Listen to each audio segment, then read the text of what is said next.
In Luke 17, when Jesus is talking about forgiveness, he begins the whole topic with offences will come, which means people committing bad things, doing wrong, committing iniquity will happen anyway. He's like, you can't avoid that. We live in a fallen world, but woe to those through who they come. So woe to those who are the evildoers, who are the wicked, etc. It would be better for them if they literally had a massive concrete stone hanged around their neck and thrown in the sea. Like, that would be better for them than what's actually going to come for them in the judgment and in hell. And because you're making the people that believe stumble. Now, all of this is leading up to faith and talking about faith. So he's saying when somebody then when someone does you wrong, trespasses against you, rebuke him, number one. As you can see, when he's talking about forgiveness, he's not saying just allow people to walk all over you and do whatever. He says rebuke him, as in say, correct, tell the truth. What you've done is wrong. Don't do this to me again. And if he repents, forgive him. And if he trespasses against you again and again and again, we're told, yes, keep forgiving, right?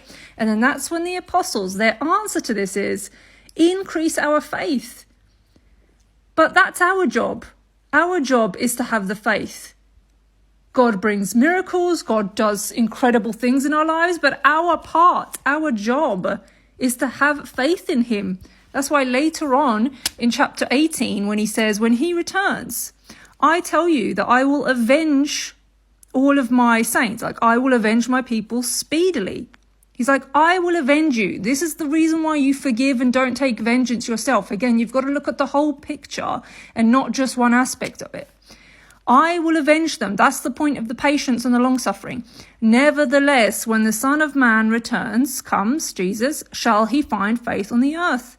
He's like, can you actually have enough faith to understand that Jesus is going to return and avenge us as well as himself against all of his enemies, those who hate him, those who do not accept Jesus?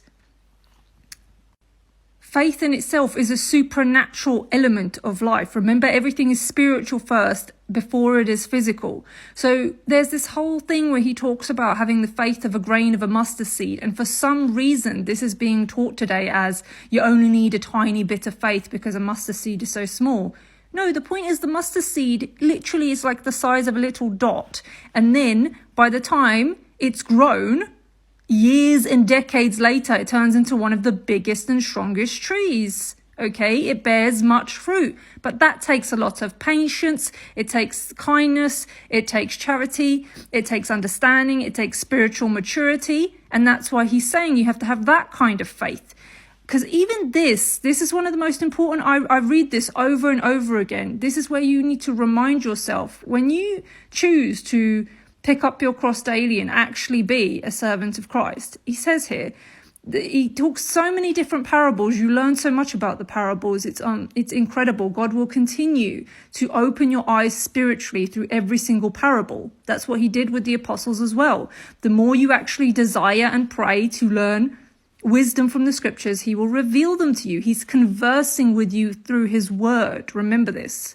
So he goes and talks about if you're a servant in somebody's home, for example, like your job, okay, your daily job. Basically, he's saying, do you thank your worker, your employee, okay, to do the things that were what? Commanded him.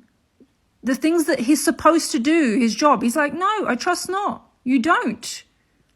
So likewise, when you have done all those things which are commanded you as children of Christ, say, we are unprofitable servants. We have done only that which was our duty to do. Meaning that if you haven't actually done anything more than what was your duty, he's saying this is all expected of you. He's explaining to the apostles what it means to be a child of God. And he's like, if that's all you did and you're expecting thanks, he says, you call yourself an unprofitable servant. We've done that which was expected of us. You see, God's standards are so high, and it's incredible how much it is twisted today that God you don't have to do anything for God. Your part is totally, you don't have to do nothing. Jesus did everything and you have to do nothing. Well, what does actual faith lead to? It leads you to being obedient to God's word. It leads you to actually developing that relationship with him. and therefore giving your best to him like you would in any healthy relationship. You wouldn't give him your worst and then expect him to continue to give you his best.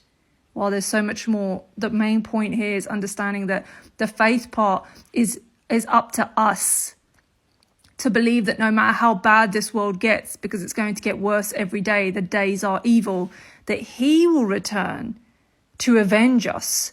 But shall he find faith on the earth? Like, who will still be faithful? Who will still be faithful when he returns? It is our job, not his.